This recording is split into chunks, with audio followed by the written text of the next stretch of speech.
What's up, everybody? It's me, Bryson Booker, and guess what? I'm back here in BBTV Studios, and I'm back with a couple of pro audio videos just for you. And so some of you have probably asked the question, like, okay, dude, I'm looking for a vocal mic for my church. I'm looking for a vocal mic for my live performances. I'm a sound engineer, and there's just so many options about vocal mics. It's like, which one is a decent model? And I don't want to spend a whole lot of money. Okay, we've been there. I've been there. I'm still there. I can't spend a buttload of money on microphones when I do sound. So I have to get not just what's going to work for my budget, but what's also going to work sound-wise. And I don't want a mic that sounds super duper crappy, nor do I want a mic that's so doggone expensive I have to literally give away my whole room just to get it. I want something that's right in the middle.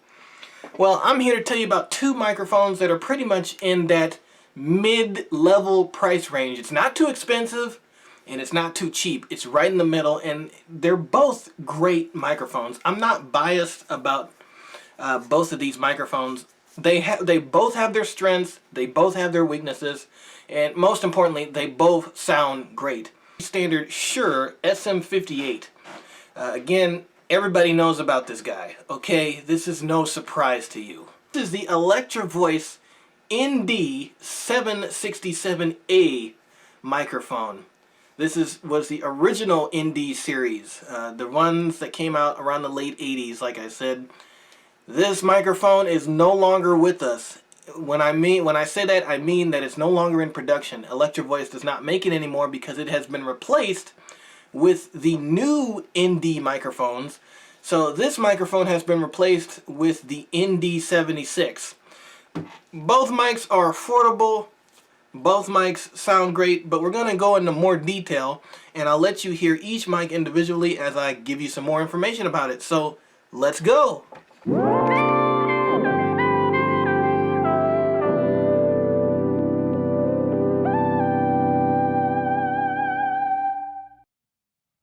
Alright, everybody, time to take a look at our first mic that we're going to compare.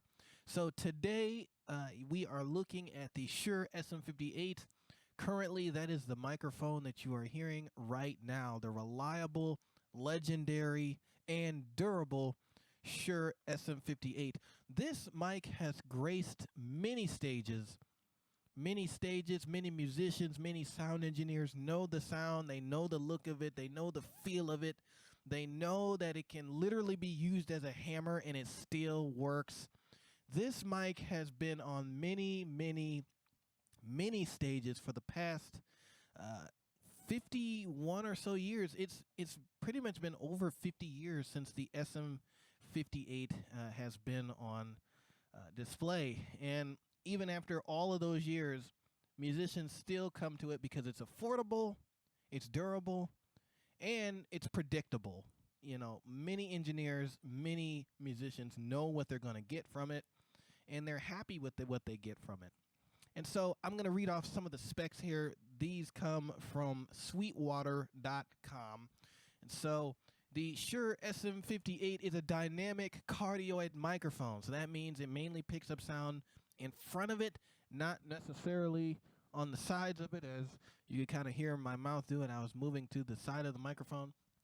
It mainly picks up on the front of the microphone. The frequency response is 50 hertz to 15 kilohertz, so it doesn't go as high and it doesn't get that low, but it kind of gives you a really decent frequency response.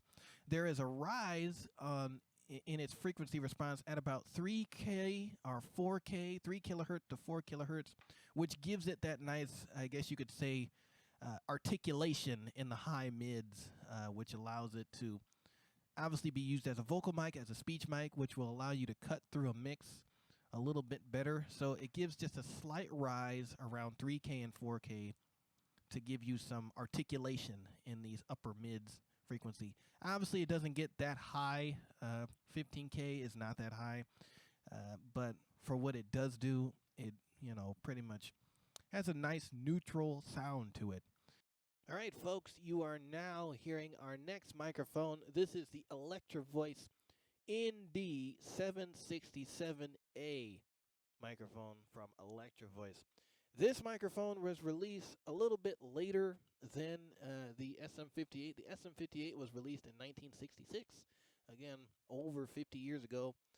The ND767A was released around the mid to late 80s up until the early 90s. So it could be, I guess you could say, around the late 80s, early 90s. But many individuals compare this microphone to the SM58 because it's kind of a similar design, but the polar pattern is extremely different on it, and it's obviously it sounds extremely different than the SM58. The main differences of this microphone is it has a condenser-like performance. Obviously, though it's not a condenser microphone, it's really a dynamic microphone. It has a super cardioid polar pattern, meaning that it has a tighter pickup pattern than the SM58 does. So, that being said, if you're on a really loud stage and you really want your voice to cut through, most likely your voice is going to cut through a lot better with this Electro Voice mic because the polar pattern is tighter. It's only going to get your voice. If I move to the sides, I'm moving to the sides now. Check, check, check, check, check, check, check, check.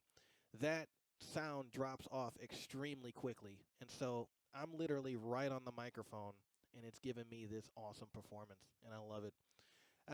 As far as frequency response, the frequency response is around 22 kilohertz to 35 hertz, so it goes much, much, much, much lower than the SM58. And obviously, you can kind of hear that. It has kind of a richer sound to it. It's more kind in terms of the low mids. The low mids are a little smoothed out. Okay, guys, so that was the sound test. And now I'm going to share with you my opinions about both of these microphones. Again, I'm not biased about both of these. They're both great. They both sound great. They both look great. I would say the EV as formality looks a little better. It looks a bit more formal than the SM58. Obviously, the SM58 is a legendary microphone, you know, so everybody knows how this looks and how it looks on a stage. But if you had kind of more of an intimate stage setting, you might like the black finish of the EV with the gold trim right here a little bit better. If it really depends on your application and your situation and your artist preference. You know, your artist may not like an old style of microphone. They may like this nice, sleek, slightly modern looking EV.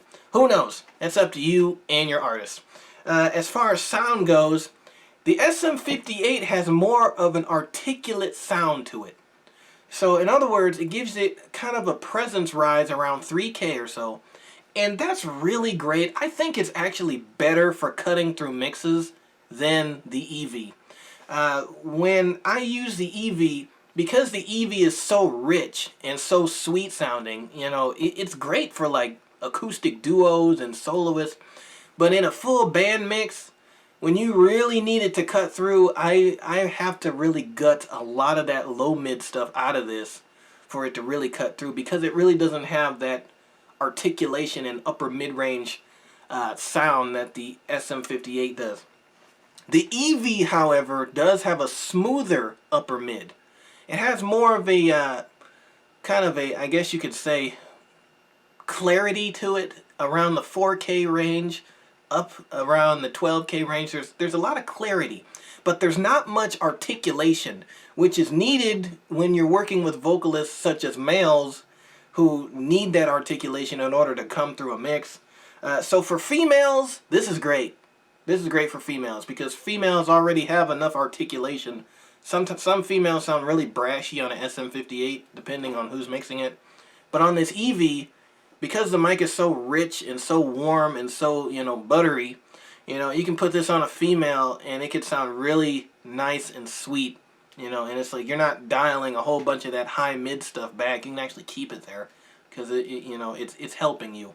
But for males, I found that you really have to pump this up, and it's definitely a hotter mic than the 58, obviously, because of EV's neodymium, there we go, neodymium magnet that they used in this microphone. It's a much hotter output mic. But even with the hotter output, you're tempted to boost some of the high mids on this just to get it to, you know, that articulation that you're looking for in a mix. Depends on your application, depends on the artist, depends on the genre. This is great with rock and roll, I will tell you that. And it's great, again, with acoustic performances, solo performances. But, you know, gospel, things like that, it may sound decent, but you may be tempted to really kind of boost it up in the gain or kind of boost some of your high mids to get it to cut through. But with that being said, it will cut through eventually. Whether you have to cut a lot of that low mid stuff out or whether you have to turn the gain up just a little bit, it will cut through and it will sound nice and sweet when you do that. With the SM58, if you really wanted to get it to cut through, you have to take so much, again, of that low mid and high mid stuff out, then it'll sound lifeless. You know, there's a lot of engineers, especially with digital consoles nowadays, that use these SM58s, and they take so much out of them because the SM58 is not for every application. It's for most applications, but it's not for every application. So engineers just cut the crap out of this, and it just sounds so dull and so lifeless, and it's like it's missing something. You know, and that could be, you know, the downgrade with this. You know, you get a really thin, harsh sound with this if you try to do so much EQ change to it. If you don't use the proper mic for the proper application, you know, it'll sound really, really harsh. Both mics work great for most applications, but if you really have to really do surgery on a vocal to get it to sound good, this would be your best bet, because even though you're doing surgery on the vocal to get it to cut through and get it to sound good, this mic still retains the fullness, the presence, and the warmth of that vocal. The SM58 gives you articulation, but when you really need it to cut through a mix, you're taking out so much and it can sound really thin and harsh and unappealing. And this is not the case with all Shure mics. Like I said, you know, this is great for most applications.